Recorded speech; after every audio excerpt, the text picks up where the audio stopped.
जयपुर से 40 किलोमीटर दूर राजस्थान के एक छोटे से गांव रूपनगर में पुरानी हवेली मल्होत्रा हाउस खड़ी थी।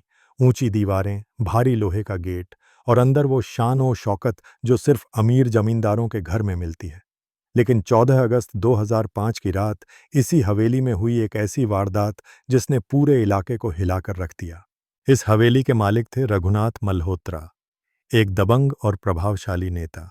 उनके साथ रहती थी उनकी दूसरी पत्नी कमला, बेटा अमित, बहू संगीता, पोते पोतियां और सबसे बड़ी बेटी सोनाली, जो शादीशुदा थी और पास के कस्बे में रहती थी। रघुनाथ और सोनाली के रिश्ते में सालों से कड़वाहट थी। सोनाली को लगता था कि पिता ने दूसरी शादी के बाद उससे और उसकी मां से दूरी बना ली और परिवार की सारी दौलत सौतेले बेटे अमित को दे दी। यह नाराजगी धीरे धीरे नफरत में बदल गई। 14 अगस्त की रात हवेली में त्योहार जैसा माहौल था।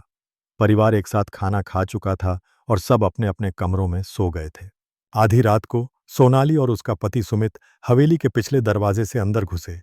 सुमित के हाथ में एक भारी लोहे की रॉड थी और सोनाली के चेहरे पर गुस्सा साफ झलक रहा था।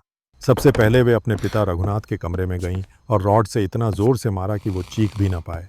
इसके बाद एक एक कर सोते हुए सभी पर हमला किया गया। कमला, अमित, संगीता, मासूम बच्चे, किसी को भी बख्शा नहीं गया। सुबह होते ही हवेली में सन्नाटा था। दूध वाला जब आया तो उसने गेट खुला पाया और अंदर झांका। जो नज़ारा उसने देखा उससे उसकी सांसें थम गईं। हर कमरे में खून, टूटी हुई चीजें और बिखरे हुए शव। थोड़ी देर में पुलिस पहुंची और तभी उन्हें हवेली के कोने में बेहोश पड़ी सोनाली मिली।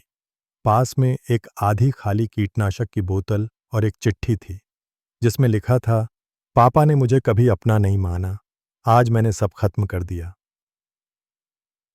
जांच में सामने आया कि सोनाली ने अपने पति सुमित के साथ मिलकर यह पूरी योजना बनाई थी। उनका मकसद था हवेली और जमीन पर पूरा हक पाना। पुलिस ने दोनों को गिरफ्तार कर लिया।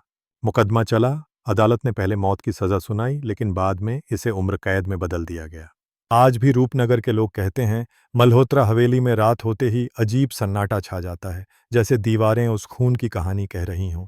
ये कहानी सिर्फ लालच और नफरत की नहीं, बल्कि इस बात की भी है कि जब परिवार में विश्वास टूटता है तो इंसान अपना सबसे खतरनाक रूप दिखा सकता है।